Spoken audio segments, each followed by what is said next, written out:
Jake Morrison stood on the observation deck of New Terra Colony and watched the twin suns set over the distant mountains. The sky turned purple and orange, colors that still amazed him even after 5 years of living here. His wife Karen and their 2 children were at home preparing dinner. It was supposed to be a normal evening. The colony had been peaceful for as long as Jake could remember. 20,000 people lived here now, building farms and research stations. They had left Earth seeking a quiet life among the stars. The wars of old Earth seemed like ancient history, stories their grandparents told but nobody really believed anymore. Dr. Lisa Grant was in her laboratory studying soil samples when the first alarm sounded. She looked up from her microscope, confused. There had never been an alarm before. New Terra had no enemies. They had no weapons beyond small arms for wildlife control. The colony defense system was mostly automated sensors. Captain Kyle Barnes was on the bridge of the Valiant, a small frigate that served as the colony's only military vessel. It was more of a cargo escort than a warship. The sensors showed something impossible. 15 large ships had just appeared at the edge of the system. Their signatures matched nothing in the human database. Amy Rodriguez, the communications officer, tried to hail the unknown vessels. Her hands shook slightly as she sent the standard greeting in 12 different languages. There was no response. The ships were moving fast, much faster than any human vessel could manage. They were headed straight for New Terra. Kyle grabbed the internal comm. His voice was steady but urgent. All hands to stations. This is not a drill. Unknown hostile vessels approaching. The Valiant had been built 50 years ago during the last time humans thought they might need to fight. It had never fired a weapon in anger. Kyle had never fired a weapon in anger. He was 32 years old and had joined the Colonial Defense Force because it was a steady job with good benefits. On the surface, Jake's communicator buzzed. It was an emergency alert. All military personnel report immediately. His heart sank. He had been a liaison officer, mostly handling paperwork between the colony administration and the defense force. He kissed Karen quickly and ran for the door. The streets of New Terra were filling with confused people. Nobody understood what was happening. The public alert system was telling everyone to move to the underground shelters, but most people had never used the shelters. Some thought it was a drill. Lisa ran from her laboratory toward the Central Command building. She was the highest-ranking civilian administrator on duty. Governor Walsh was off-world at a conference. That meant she was in charge of 20,000 lives and she had no idea what to do. The unknown ships were close now. Kyle could see them clearly on his screens. They were massive, each one 10 times the size of the Valiant. Their design was aggressive, covered in weapon ports and armor plating. These were warships, real ones, built by someone who knew how to fight. Kyle opened a channel to the lead ship. Unknown vessels, this is Captain Kyle Barnes of the Colonial Defense Force. You are approaching a peaceful civilian settlement.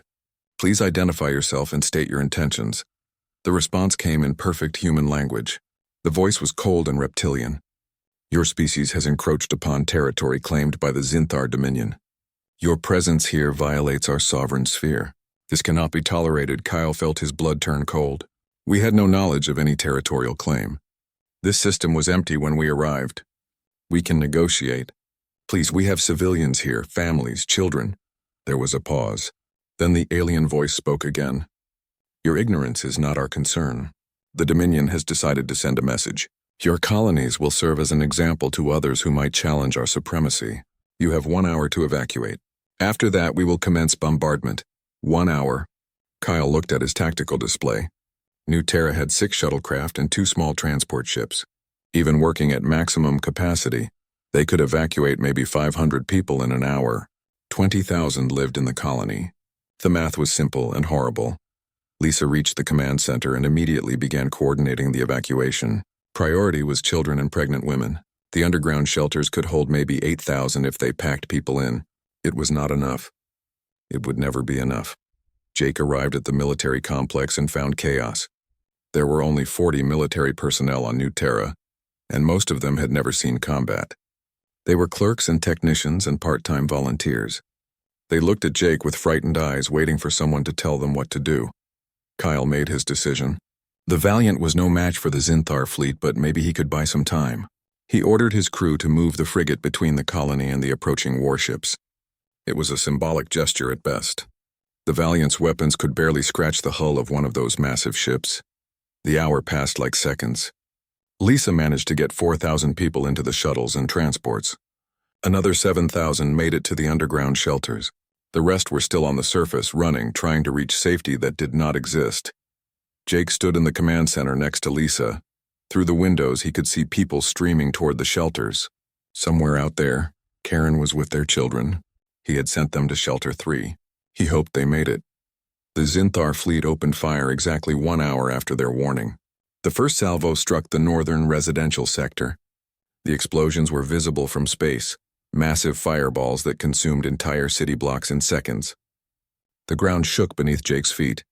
The windows of the command center cracked but held. Kyle saw it all from orbit. The Valiant fired everything it had at the nearest Zinthar ship. The missiles and energy beams struck the alien vessel's shields and dissipated harmlessly. The Zinthar did not even return fire. They considered the Valiant beneath their notice.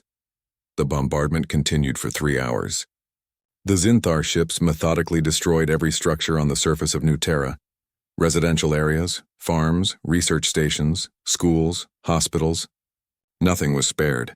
The shelters built deep underground survived, but the surface became a burning wasteland. Lisa sent out one final message before the communications array was destroyed. It was a simple distress call, broadcast on all frequencies, sent to every human colony and ship within range. This is New Terra. We are under attack by unknown alien force. They call themselves the Zinthar Dominion. Heavy casualties. Colony destroyed. Send help. Then the array exploded in a ball of flame and the message ended. Jake sat in the shelter with 7,000 other survivors. The air was thick and hot. Children cried. Adults stared at nothing. The sounds of explosions penetrated even this deep underground. He did not know if Karen and the children had made it to a shelter. He did not know if he would ever see them again. The Zinthar fleet moved on after 3 hours. They left New Terra a smoking ruin. 2.5 million people had lived there that morning. By evening, fewer than 12,000 remained alive. The Zinthar had made their point. Humans were weak. Humans were irrelevant. Humans would learn their place. But the message Lisa sent was already racing across space at light speed, jumping through relay stations, reaching further into human territory with each passing minute. And the Zinthar had no idea what they had just awakened. The message from New Terra reached Earth 8 hours after the attack. It arrived in the middle of the night, but within minutes every government building on the planet was lit up like daylight. Admiral Frank Carter was pulled from his bed by 3 security officers who would not explain why. He arrived at Defense Command still buttoning his uniform. The briefing room was packed. Secretary Helen Brooks stood at the front, her face gray. She had been crying. Frank had known Helen for 20 years and he had never seen her cry. They hit 3 colonies, Helen said without preamble. New Terra, Horizon Station, and Eden Prime. Simultaneous attacks. Total casualties estimated at 2.3 million. Most of them civilians, children. The room went silent. Frank felt something cold settle in his stomach. 2.3 million? The number was so large it felt unreal. A young lieutenant named Danny Wright brought up the recordings on the main screen. They were fragmentary, taken from security cameras and personal devices in the last moments before the communications arrays were destroyed. Frank watched cities burn. He watched people running. He watched orbital bombardment reduce entire settlements to ash.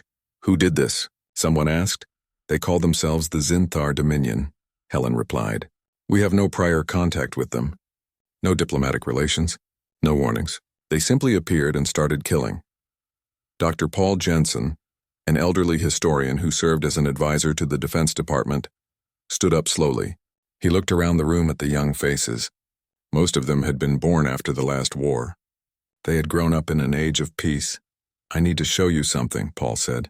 His voice was quiet but firm. Something most of you have never seen.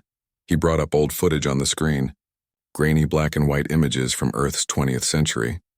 Trenches filled with bodies. Cities reduced to rubble. Mushroom clouds rising over flattened landscapes. Then color footage from the resource conflicts of the 21st century. Burning oil fields. Refugee columns stretching to the horizon. Mass graves. This is what we were, Paul said. For thousands of years, humanity perfected the art of killing. We got so good at it that we nearly destroyed ourselves. Twice we came within minutes of ending all life on Earth. The Mars Rebellion killed 8 million people in 3 years. After that, we made a choice. We decided to stop. He changed the image to show vast shipyards floating in space. Hundreds of warships, each one capable of destroying a planet sitting silent in the dark. We did not become peaceful because we were weak. Paul continued. We became peaceful because we were terrified of our own strength. We built these weapons and then we locked them away. We told ourselves we would never need them again. We raised our children to believe war was an ancient evil we had outgrown. Frank looked at the mothballed fleet on the screen. He had served on one of those ships 40 years ago, before they were decommissioned. He remembered the power they held, the destruction they could unleash. The Zinthar think we are easy prey, Paul said. They think because we did not fight back, we cannot fight back. They have made a terrible mistake. Secretary Brooks called for a vote. The Human Colonial Council had to authorize military action. It was a formality. The vote was unanimous. Every delegate raised their hand. Some were crying. Some were angry.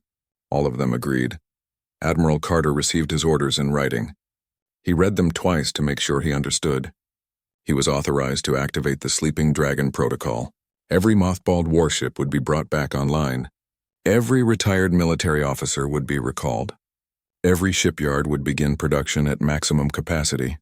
The authorization included one more line that made Frank's hands shake. Rules of engagement, unrestricted warfare. No holds barred. Total war. Frank picked up his communicator and sent out the activation codes. Across human space, automated systems came alive. Shipyards hidden in asteroid belts began warming up fusion reactors that had been cold for decades. Weapons factories that had been converted to produce farming equipment switched back to their original purpose. Jake Morrison was in the shelter on New Terra when he received the message. His communicator buzzed with an automated recall order. All military personnel were being reactivated. Report to the nearest functional military installation for reassignment. He had found Karen and the children in the shelter. They were alive, traumatized but unhurt. The shelter had held. Karen looked at him when he showed her the recall order. Go, she said. Make them pay for this. Jake kissed her and his children. Then he joined the stream of survivors heading to the evacuation ships. 300 other military personnel from New Terra were on those ships. Some had lost family. All of them were angry. The first ship to wake up was the Warhawk, a heavy cruiser that had been in storage for 53 years. Lieutenant Danny Wright was part of the team sent to reactivate it. The ship was enormous, over a kilometer long, bristling with weapons that could crack a moon in half. Danny walked through corridors that had not seen human footsteps in half a century. Everything was covered in dust. But when they activated the power systems, the old ship hummed to life like it had never stopped. The weapon systems came online. The engines roared all across human territory, the same scene repeated. Old warriors pulled uniforms out of storage. Retired admirals returned to the bridge. Young recruits who had signed up for the defense force expecting easy jobs suddenly found themselves training for real combat. The Zinthar intercepted some of the human communications. Their intelligence division analyzed the increased military activity. They sent reports to the High Command. There was activity in the human colonies, troop movements, ship deployments. The reports were filed away and largely ignored. The Zinthar had fought a dozen wars against a dozen species. They always won. A Zinthar admiral named Thesak reviewed one of the intelligence reports and dismissed it.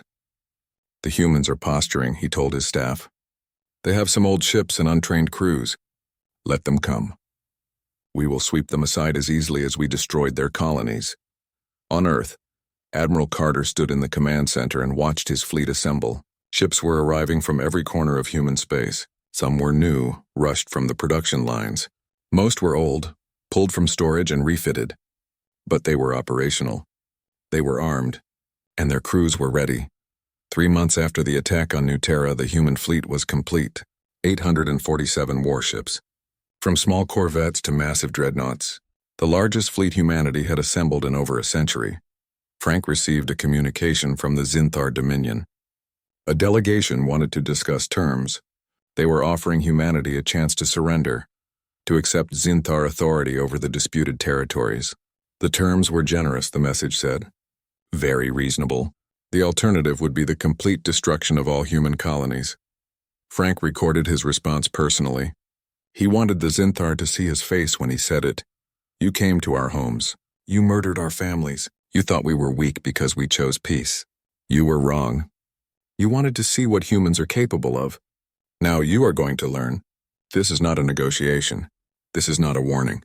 This is a promise. We are coming for you, and we will not stop until you understand the terrible mistake you have made. He sent the message and then gave the order. The fleet moved out. 847 ships carrying 200,000 personnel, equipped with weapons that had been designed to fight wars of extinction. The dragons were awake. And they were very, very angry. Captain Nina Foster stood on the bridge of the carrier Vengeance and watched the fleet assemble around her. She had been retired for 8 years, running a freight business between the inner colonies. Now she was back in uniform, commanding one of the largest warships humanity had ever built. The Vengeance carried 200 fighter craft and 6,000 personnel. Its main batteries could destroy a city from orbit. Nina had helped design this ship 40 years ago, back when humanity still remembered how to build weapons of war. She never thought she would actually command it in battle. Colonel Steve Mitchell was in the hangar bay inspecting his Marines. 2,000 men and women, all volunteers, all furious about what had happened to New Terra. Steve had lost a brother in the attack. He did not talk about it, but everyone knew. They could see it in his eyes. Ensign Greg Palmer sat in the cockpit of his fighter and tried to stop his hands from shaking. He was 23 years old. He had joined the Defense Force 6 months ago, expecting to spend his time running patrol routes and checking cargo manifests. Now he was about to fly into actual combat. His training instructor had been retired for 30 years before being called back. Everything was happening too fast. Chief Engineer Linda Hayes worked in the engine room of the Vengeance, making sure every system was running perfectly. She had served on this ship during its original commission. She knew every pipe and wire, every quirk and problem. The old girl was ready. Linda had made sure of it. The fleet jumped to the Calantha system, a border region that the Zinthar had claimed but not yet fully colonized. Intelligence suggested there were 3 Zinthar fleets stationed there, about 200 ships total. It would be the first real test of human military capability. Admiral Carter was on the dreadnought Fury, commanding the entire fleet. He watched the sensors as they arrived in the system. The Zinthar ships were spread out, not expecting an attack. They had been confident that humans would not dare to strike back. Admiral Thesak of the Zinthar was having dinner when the alarm sounded. He rushed to his command center and stared at the tactical display in disbelief. Over 800 human ships had just appeared in his system. It was impossible. The humans had no military fleet. Intelligence had assured him of this. All ships to battle stations, Thesak ordered. Form defensive formation Delta. Launch all fighters. Prepare to engage. The Zinthar fleet moved into position. 200 ships against 800. The math was not in their favor, but Zinthar vessels were superior in every way. Better shields, better weapons, better armor. Quality would defeat quantity. That was what Thesak believed anyway. He was about to learn otherwise. The human fleet opened fire at maximum range. Missiles streaked across the darkness, thousands of them, more than the Zinthar point defense systems could handle. The first wave struck home and Zinthar shields flared bright. Then came the second wave. Kinetic kill vehicles. Massive chunks of metal accelerated to a significant fraction of light speed. They punched through shields that were still recovering from the missile impacts. 3 Zinthar destroyers simply ceased to exist, torn apart by the relativistic impacts. Thesak stared in horror. What kind of barbarians used kinetic weapons in space combat? They were unpredictable, dangerous, likely to cause collateral damage. Civilized species had abandoned such crude tactics centuries ago. Greg Palmer launched with his squadron, 200 fighters, all heading straight for the Zinthar command carrier. His instructor, a grizzled veteran named Marcus, led the formation. Marcus's voice came through the comm, steady and calm.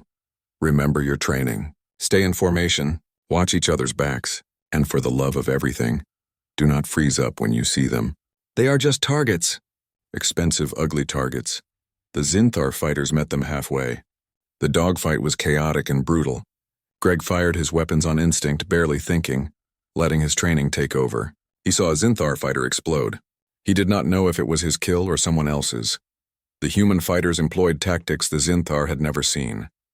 They used coordinated swarm attacks, overwhelming individual targets with multiple attackers.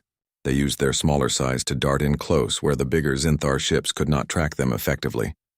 They used AI-guided missiles that could think and adapt on their own. Colonel Mitchell's Marines launched in assault shuttles toward a Zinthar cruiser that had lost its shields. The plan was simple. Board the ship, kill the crew, capture the vessel. Steve had done this kind of operation once before, during the Mars Rebellion. It had been brutal then. It would be brutal now. The assault shuttles attached to the Zinthar hull like ticks. Breaching charges blew open the armor. Marines poured in, weapons ready. The Zinthar crew fought back hard. They were tough, trained, professional soldiers. But the humans fought with a fury that the Zinthar were not prepared for. Steve led from the front, his rifle barking constantly. His Marines moved like a machine, covering each other, advancing room by room. The Zinthar fell back, unable to stop the human advance. Within an hour, the ship was taken. Steve stood on the bridge and ordered the Zinthar colors torn down. Nina watched the battle from the Vengeance. Her fighters were winning. Her fleet was winning. The Zinthar were in full retreat. She gave the order to pursue. No survivors, no mercy. Those were the rules of engagement Admiral Carter had authorized. The battle lasted 6 hours. When it was over, the Zinthar fleet in the Calantha system had been completely destroyed. Not a single ship escaped. Human losses were light. 12 fighters, 2 corvettes, and 800 personnel. It was a crushing victory. Admiral Thesak died when his flagship was torn apart by a human plasma torpedo. His last thought was confusion. How had this happened? The humans were supposed to be weak. Back on the Zinthar homeworld, the High Command received reports of the disaster at Calantha. They read the reports 3 times, unable to believe what they were seeing. A crushing defeat. Total losses. The human fleet was advancing deeper into Zinthar territory. The premier of the Zinthar Dominion called an emergency council meeting. Military commanders argued about tactics and strategies. Some wanted to negotiate. Others wanted to commit more forces to stop the human advance. All of them were frightened. On the fury, Admiral Carter read the casualty reports and felt sick. 800 humans dead. It was a light cost by military standards, but each one was a person. A son or daughter, a husband or wife, a parent or child. He had ordered them into battle, and they had died. But then he thought of New Terra. 2.3 million dead. Children burned alive. Entire families wiped out. He hardened his heart. This was not over. It had barely begun. Jake Morrison stood in the ruins of a Zinthar prison camp on Calantha 4. They had found survivors here. Humans who had been captured during the initial attacks. 200 people starving and traumatized. Jake helped load them onto medical shuttles, trying not to cry. One woman grabbed his arm. She was thin, her eyes hollow. "Did you come back for us?" she asked. "We thought everyone had forgotten." "We did not forget," Jake said. "We will never forget." Greg Palmer sat in the debriefing room after his first combat mission. He had shot down 3 enemy fighters. He had helped destroy a Zinthar command carrier. He should feel proud. Instead, he felt empty. He had killed people today. That knowledge sat in his stomach like lead. Marcus, his instructor, sat down next to him. "It does not get easier," Marcus said quietly. "Anyone who tells you it does is lying. But remember why we are here. Remember what they did to us," Greg nodded. He would remember. They would all remember. The human fleet regrouped and prepared to jump to the next system. The Zinthar were learning a terrible lesson. They had woken the dragons. And the dragons were hungry for revenge. Commander Beth Sullivan sat in a dark room staring at screens filled with intercepted Zinthar communications. She was an intelligence officer, and her job was to understand the enemy. 6 months into the war, she understood them very well. She understood they were terrified. The Zinthar High Command was sending desperate messages to their frontier fleets. They were pulling back from other territories to defend the homeworld. They were trying to negotiate with other species for military support. Nobody would help them. The other alien civilizations had seen what humanity was capable of, and they wanted no part of it. Beth forwarded the most important intercepts to Admiral Carter. The Zinthar were preparing for a siege of their homeworld, Synthros Prime. They were building orbital defense platforms, moving their best fleets into position. They knew the humans were coming. Captain Ryan Clark led a special operations team deep behind enemy lines. Their mission was simple and brutal. Identify Zinthar leadership targets and eliminate them. Ryan had spent 20 years doing this kind of work before he retired. Now he was back, older but still deadly. His team hit a command bunker on a Zinthar colony world. They went in at night, silent and invisible. 12 Zinthar officers died in their sleep. Ryan left a message spray-painted on the wall in the Zinthar language. New Terra remembers. Lieutenant Maya Torres was a sniper in Ryan's team. She had made 42 confirmed kills in the past 3 months. Each one was a Zinthar officer, a ship captain, a logistics coordinator. People who made the war machine run. Maya did not enjoy killing, but she was very good at it. They hit supply depots and fuel stations. They destroyed communication relays. They assassinated governors and administrators. The Zinthar could not stop them because they could not find them. Human special operations teams were ghosts, striking and vanishing before any response could be organized. Admiral Charles Webb commanded the 2nd Assault Group, a fleet of 400 ships tasked with dismantling Zinthar military infrastructure. His fleet methodically worked through the outer systems, destroying shipyards and manufacturing centers.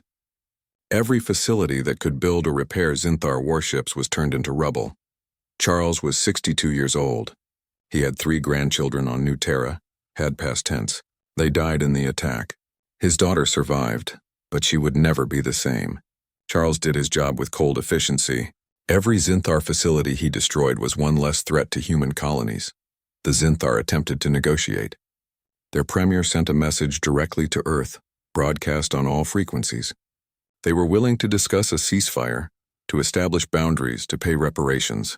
The message was polite and respectful. It acknowledged that mistakes had been made. Admiral Carter received the message and did not even bother to respond. Secretary Helen Brooks issued a 1-sentence statement. We will accept nothing less than unconditional surrender.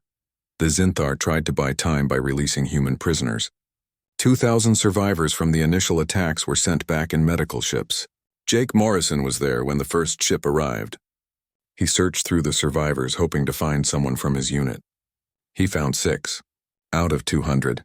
The survivors told stories of Zinthar prison camps, starvation rations, medical experiments, executions. The stories were recorded and broadcast across human space. Public opinion, which had been merely angry, turned murderous. There were protests demanding that the Zinthar species be wiped out entirely. The Zinthar leadership panicked. They authorized the use of biological weapons, something that was forbidden under every galactic treaty. A virus was engineered specifically to target human DNA. It was released on 3 human colonies that had been recaptured but not yet fully secured. The virus killed 6,000 people before human medical teams could develop a counteragent. The deaths were horrible, slow, and painful. When the news reached Earth, any remaining restraint disappeared. Admiral Carter received new orders from the Human Colonial Council. The rules of engagement were changed again. No more restrictions on target selection. Military, civilian, it did not matter. Anything that supported the Zinthar war effort was now a legitimate target. Nina Foster read the new orders and felt cold. This was total war now. No limits, no mercy.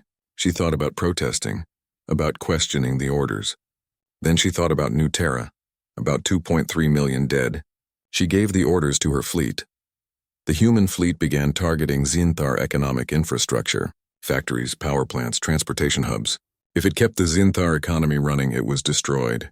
Cities were not directly targeted, but when the power plants that supplied them were blown up, people died anyway. Beth Sullivan's intelligence network infiltrated deeper into Zinthar command structures. They discovered evidence of war crimes beyond what they already knew. Mass graves on occupied worlds, chemical weapons used against civilian populations, orders from the High Command authorizing the extermination of any humans found in Zinthar territory. The evidence was compiled into a report that made Beth physically ill to read. She sent it up the chain of command. It reached the Human Colonial Council within hours. They authorized military tribunals. Any Zinthar officers involved in war crimes would be tried and executed. Maya Torres found herself on a mission to capture a Zinthar general named Corthan. Intelligence indicated he had personally ordered the massacre of prisoners on Horizon Station. Ryan's team tracked him to a luxury compound on a peaceful Zinthar world far from the fighting. They went in hard and fast. The compound security forces never had a chance. Corthan was dragged out of his bed and zip-tied. He screamed about protocol and prisoner rights. Ryan punched him in the mouth hard enough to break teeth. You murdered civilians, Ryan said quietly. Prisoners, children, now you want to talk about rights? Corthan was shipped back to human space for trial. The trial lasted 3 days. The evidence was overwhelming. He was executed by firing squad. It was broadcast live. 50 million Zinthar watched. The human fleet reached the outer defensive ring of Synthros Prime. The Zinthar had assembled every ship they could find, over 600 warships, and positioned them in defensive formations. Massive orbital platforms bristled with weapons. Minefields and automated defenses filled the space between. Admiral Carter looked at the defenses and smiled grimly. The Zinthar had learned to fight, but they had learned too late. The battle for Synthros Prime began with a missile barrage that lasted 4 hours. Human ships fired everything they had. The Zinthar defenses held but barely. Then the human fleet charged straight into the defensive line. Greg Palmer flew his fighter through hell. The space around Synthros Prime was filled with weapons fire, explosions, debris. Ships died on both sides. He saw the carrier Triumph take a direct hit and break in half. 3,000 people died in an instant. He kept flying. Colonel Mitchell's Marines boarded a Zinthar orbital platform. The fighting was brutal, room to room, hand to hand. Steve killed a Zinthar soldier with his knife when his rifle jammed. The platform was taken after 8 hours of fighting. Only half of Steve's Marines were still alive. The siege lasted 3 months. Slowly, methodically, the human fleet ground down the Zinthar defenses. Orbital platforms were destroyed. Ships were hunted down and killed. The minefields were cleared. The automated defenses were silenced. When the last Zinthar ship was destroyed, Synthros Prime lay defenseless beneath the human fleet. 800 warships in orbit, weapons pointed at the homeworld of the species that had started this war. Admiral Carter received a message from the Zinthar Premier. It was a short message, just 2 words. We surrender. Carter looked at the planet below. 3 billion Zinthar lived down there. Civilians, children, people who had nothing to do with the decision to attack human colonies. He could kill them all. The fleet had the firepower. His orders gave him the authority. He thought about New Terra, about the children who burned, about the families torn apart. He thought about his own humanity, about the choice his species had made generations ago to stop killing. He opened a channel to the Premier. Unconditional surrender. All military forces stand down. All weapon systems deactivated. War crime suspects turned over for trial. Reparations to be determined. Refusal of any terms will result in the complete destruction of your homeworld. You have 1 hour to comply. The Zinthar complied. They had no choice. The war was over. Humanity had won. But the cost was written in blood on both sides, and nobody was celebrating. General Kevin Hunt stood on the surface of Synthros Prime and watched human dropships descend through the atmosphere. He commanded 200,000 ground troops, the largest human military force ever assembled for planetary occupation. His orders were clear. Secure the planet. Find the war criminals. Maintain order. The Zinthar civilian population watched the human soldiers with fear and hatred. Kevin could not blame them. Their world had been defeated, their military destroyed, their government dissolved. Now foreign soldiers walked their streets carrying weapons, enforcing martial law. Dr. Ellen Cruz worked in a field hospital on the outskirts of the capital city. She was a trauma surgeon, one of 3,000 medical personnel sent to Synthros Prime to treat both human wounded and Zinthar civilians caught in the crossfire. The work was endless and heartbreaking. A Zinthar child was brought in with shrapnel wounds. Ellen worked for 3 hours to save her life. The child's mother stood nearby, crying, thanking the human doctor. Ellen felt sick. Human weapons had caused those wounds. Human bombs had nearly killed this child. Private First Class Scott Baker was a Marine infantryman deployed to secure a neighborhood in the capital. His unit moved through streets filled with rubble and frightened civilians. Scott was 19 years old. He had joined the Defense Force to pay for college. Now he was occupying an alien city with his rifle ready, watching for threats in every shadow. A Zinthar threw a rock at his unit. Scott's finger tightened on his trigger before he saw it was just a teenager, angry and scared. Scott lowered his weapon. His sergeant screamed at him to maintain discipline. The teenager ran away. The siege of the capital entered its 3rd month. Resistance fighters, Zinthar military personnel who refused to surrender. conducted guerrilla attacks against human forces. Bombs in marketplaces, snipers taking shots at patrols, ambushes in the narrow streets. Kevin's troops responded with raids and arrests. Entire neighborhoods were searched. Weapons caches were found and destroyed. Suspected insurgents were detained. The Zinthar population grew more resentful with each passing day. Scott's unit was hit by a roadside bomb. 3 Marines died instantly. Scott survived because he was walking point, far enough from the blast. He spent the next hour pulling his friends' bodies from the wreckage. That night he sat in his bunk and cried. Ellen treated the survivors of a marketplace bombing. Zinthar civilians, mostly. A bomb had detonated during the morning market. 23 dead, 40 wounded. The bomber had been human, a soldier who had lost his entire family on New Terra. He had strapped explosives to himself and walked into a crowd. She worked on a Zinthar woman who had lost both legs. The woman kept asking about her son. Ellen did not speak the Zinthar language well, but she understood enough. The boy was dead. Ellen had seen his body in the morgue. The Zinthar premier appeared via hologram in General Hunt's command center. He looked old and broken. The war had aged him. He knelt, a gesture of submission in Zinthar culture. "We surrender," the premier said. "Completely, unconditionally, no more fighting, please, no more death." Kevin forwarded the message to Admiral Carter, who was still in orbit with the fleet. Carter sent back terms. Complete disarmament. All military personnel turned over to human authority. War crime suspects identified and arrested. Reparations equal to the cost of rebuilding the destroyed colonies. Permanent human monitoring stations throughout Zinthar space. The terms were harsh but not impossible. The premier accepted immediately. He had no choice. Ambassador Julia Ross arrived on Synthros Prime as the head of the human diplomatic mission. She was 56 years old, a career diplomat who had spent 30 years negotiating trade agreements and peaceful settlements. Now she was here to negotiate the terms of occupation. Julia walked through the capital and saw the damage. Buildings destroyed by human weapons, streets cratered by bombs, children who stared at her with frightened eyes. She thought about New Terra, about the attack that had started all this. She also thought about what humanity was becoming. In a secure conference room, the human military leadership debated the future. Some argued for harsh occupation, break the Zinthar completely. Others wanted trials and executions. A few suggested something that made Julia's blood run cold.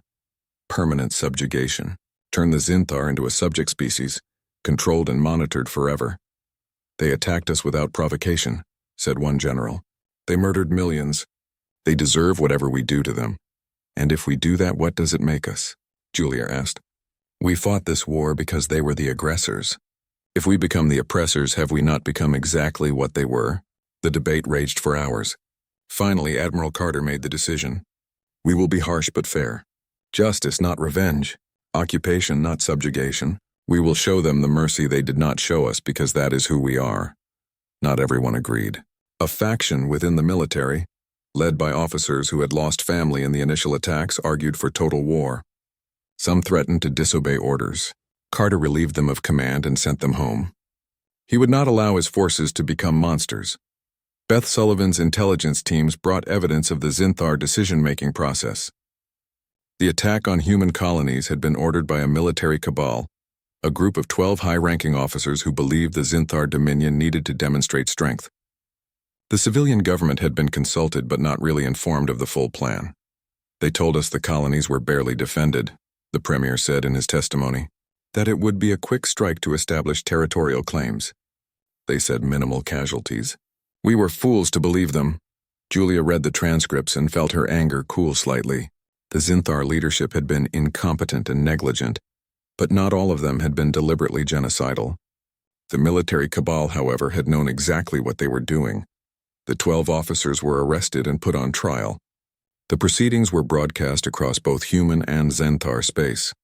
Evidence was presented, communications, orders, testimonies. The officers tried to justify their actions. They failed. All 12 were found guilty of war crimes. They were executed by a Zinthar firing squad, as requested by the Zinthar government. It was their people who would carry out the sentence. Jake Morrison was assigned to escort duty for the trials. He stood in the courthouse and watched the officers receive their sentences. He felt nothing. No satisfaction, no anger, nothing. He had expected to feel something. Instead, he just felt tired. After the executions, Jake requested leave. He returned to New Terra, or what was left of it. The colony was being rebuilt. New structures were rising from the ashes. Survivors had returned to reclaim their homes. But the scars remained. He found the place where his house had stood. There was nothing left but a crater and a memorial plaque. Karen and the children had died here when the bombardment hit their residential sector. They had never made it to a shelter. A Zinthar civilian approached him slowly.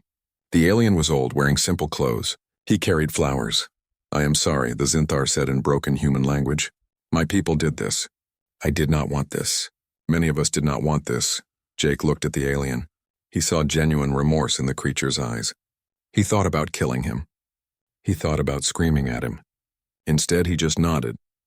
"They did not listen to people like you," Jake said. "That is why this happened." The Zinthar placed the flowers at the memorial. Then he walked away, shoulders bent, carrying his own grief. Ellen Cruz returned to Earth after 6 months on Synthros Prime. She had saved hundreds of lives, Zinthar and human both. She had also watched hundreds die.